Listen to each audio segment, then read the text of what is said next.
کیا حضرت عائشہ کے مسلک عدم سما پر تمام صحابہ کا اجماع ہو گیا تھا؟ حضرت مولانا محمد ادریس کاندھوی رحمۃ اللہ علیہ نے سیرت مصطفیٰ میں حضرت عائشہ کا رجوع نقل کیا ہے۔ حضرت عائشہ رضی اللہ تعالی عنہا نے اپنے بھائی کی وفات کے بعد جو ان کی قبر پر جا کر اشعار پیش کیے تھے وہ سما کی دلیل ہے، عدم سما کی دلیل نہیں ہے۔ ہماتی کہتے ہیں کہ حیاتیوں کی عجیب منطق ہے، مردہ جب تک دنیا میں پڑا تو نہیں سنتا، جب قبر میں پہنچ جائے تو سننے لگ جاتا ہے۔ جواب دیں، یہ کس نے کہا کہ دنیا میں نہیں سنتا؟ جب قریب ہوگا تو سنے گا، جہاں بھی ہوگا، دفنانے سے پہلے بھی، دفنانے کے بعد بھی۔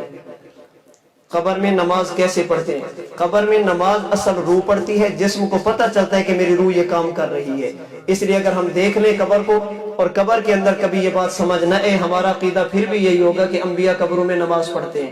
کسی کو نہ سمجھے، اللہ کبھی کبھی دکھا بھی دیتے ہیں۔ حدیث مبارک انبیاء کی قبروں میں نماز پڑھنے والی، اس کے راوی ہیں حضور کے شاگرد انس بن مالک۔ انس بن مالک کے شاگرد حضرت ثابت بنانی۔ ثابت بنانی کے حالات میں حلیت الاولیاء میں لکھا ہے جب ان کا انتقال ہوا، ان کو دفنایا گیا، ان کی قبر کے اندر اینٹ گر گئی۔ محدث جب اینٹ اٹھانے کے لیے نیچے جھکا تو انہوں نے دیکھا ثابت بنانی قبر میں کھڑے ہو کر نماز پڑھ رہے تھے۔ جب انہوں نے گھر والوں سے پوچھا، انہوں نے بتایا کہ جب یہ حدیث بیان کرتے تو پھر کہتے تھے اللہ آپ کے نبی تو قبر میں نماز پڑھتے ہیں، اگر انبیاء کے علاوہ کسی کو نماز پڑھنے کی اجازت ہو تو اللہ مجھے اجازت دینا۔ اللہ نے دکھا بھی دیا تاکہ کوئی دیکھنے سے مانے تو شاید اس کی مقدر میں ہدایت ہو تو اس کو مان لے۔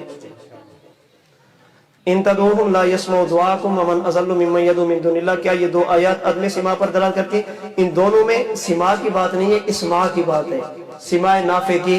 کسی کو اس نیت کے ساتھ پکارنا کہ میری مراد پوری کر سکتا ہے اور وہ مراد پوری کر دے، یہ عقیدہ قرآن کے بھی خلاف ہے، ہمارے اکابرین اور بزرگوں کے بھی خلاف ہے۔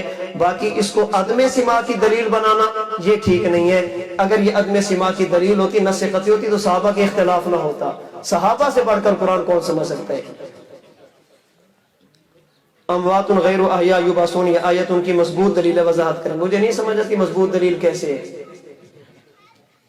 والذین یدعون من دون اللہ لا یخلقون شیئا وهم یخلقون اموات غیر احیاء وما یشعرون ایان یبعثون۔ آپ کی نماز کتنے بجے؟ کہتے ہیں آیت کریم سورہ نحل آیت نمبر 20 21 ہے یا 19 20 ہے۔ قرآن کہتے ہیں اموات غیر احیاء۔ حضرت امام راضی رحمۃ اللہ علیہ فرماتے ہیں اموات کا معنی کیا ہے؟ اموات کا معنی کیا؟ مردہ۔ غیر احیاء کا معنی یہ بھی مردہ۔ تو فرماتے جب اموات کہہ دیا تو غیر احیاء کہنے کی ضرورت کیا تھی؟ اموات تو کہہ دیا تھا نا، غیر احیاء کہنے کی ضرورت کیا تھی؟ فرماتے اللہ کریم اصل ان آیات میں سمجھانا چاہتے ہیں کہ معبود وہ ہے جو احیاء غیر میتن، ایسا زندہ ہے جس پر کبھی موت نہیں ہے، اور جن کو تم پوچھتے ہو اموات، یہ ایسے مردہ ہے غیر احیاء جن میں کبھی حیات آئی ہی نہیں، اور جن میں کبھی حیات نہیں اسے بت کہتے ہیں، نبی نہیں کہتے، اسے بت کہتے ہیں، نبی نہیں کہتے۔ باقی آپ کا یہ کہنا فلاں کے حدیث میں نبی بھی شامل ہے تو حضرت تھانوی رحمۃ اللہ علیہ وغیرہ فرماتے ہیں اس کا معنی یہ ہے اللہ کے علاوہ جو بھی ہیں ان پر ایک نہ ایک دن موت آئے گی، اور موت کے ہم قبر کی حیات کی نفی اس میں نہیں ہے۔ شرک کی تعریف کریں اور کیا سماع موتیٰ کا عقیدہ شرک ہے؟ شرک کہتے ہیں اللہ تعالیٰ کی ذات میں یا اللہ تعالیٰ کی مخصوص صفات میں کسی غیر کو شریک ٹھہرانا۔ ذات میں یا مخصوص صفات؟ مخصوص صفات کیا ہے؟ علم غیب اللہ کی صفت ہے، ہر وقت ہر جگہ موجود ہونا اللہ کی صفت ہے، ہر وقت اور ہر کسی کی ہر جگہ سے پکار سننا یہ اللہ کی صفت ہے۔ کسی کو شریک ٹھہرائیں گے تو یہ کیا ہوگا؟ اگر آپ کا عقیدہ یہ ہے کہ مرنے والا یہاں سے بھی سنتا ہے، قبر کے قریب سے بھی سنتا ہے، ہر جگہ سے سنتا ہے، یہ شرک ہوگا۔ اور اگر یہ کہتے ہیں کہ قریب سے سنتا ہے، یہ شرک نہیں ہے۔ یہ صرف مردہ کی بات نہیں، کوئی بندہ دنیا میں زندہ موجود ہے، آپ اس کے بارے میں یہ کہتے ہیں کہ ہر وقت ہر کسی کی سنتا ہے، کون ہوگا؟ جی آپ یہ کہتے ہیں میرے بارے میں کہ یہ قریب سے سنتے ہیں، یہ کیا ہوگا؟ بات سمجھنا، کہتے ہیں قریب یا دور سے سننے کا، فلاں نے لکھے قریب یا دور، یہ قریب یا دور محاورہ ہے۔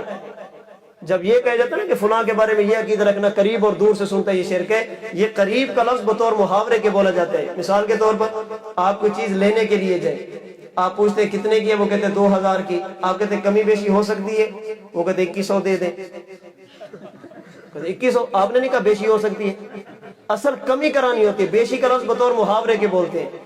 قریب اور دور میں قریب کی نفی نہیں ہوتی. قریب کا لفظ بطور محاورے کے بولا جاتا ہے. کسی کے بارے میں یہ کہنا کہ ہر وقت ہر کسی کی ہر جگہ سے سنتا ہے، یہ شرک ہے. ہم سماع موتا کے ایسے کہہ نہیں جس کی بنیاد پر شرک کا فتویٰ لگایا جائے.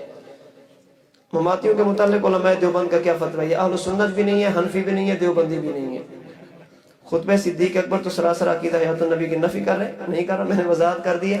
من کان منکم یعبد محمدا فإن محمدا قد مات.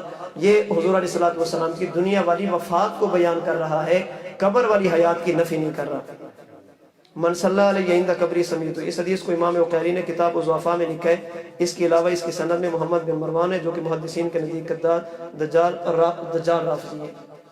دیکھیں پہلی بات تو یہ ہے جو کتاب السواد کی ہم حدیث پیش کرتے ہیں اس میں محمد بن مروان نہیں ہے، محمد بن مروان نہیں ہے. دوسری بات یہ کہ اس حدیث سے دو باتیں ثابت ہوتی ہیں. نمبر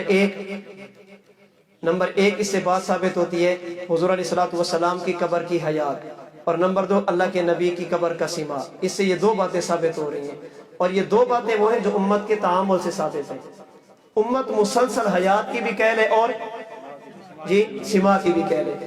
اس کے خلاف دلیل موجود نہیں ہے. اور مولانا نیلوی صاحب نے ندائے حق کے صفحہ 179 180 پہ لکھا ہے کہ جب کسی چیز کو تواتر حاصل ہو جائے، اگر وہ بات کافر بھی کہے تب بھی قبول ہوتی ہے. اگر متواتر میں خبر متواتر میں کسی ایک آدھ راوی کی عدالت بلکہ اسلام بھی مشکوک ہو تو اس میں کچھ مذائقہ نہیں. یہ پھر بھی مسلمان تو ہے، تم کہتے تو مسلمان ہو، پھر بھی قبول ہوتی ہے. الحمدللہ رب العالمین والصلاة والسلام علی سید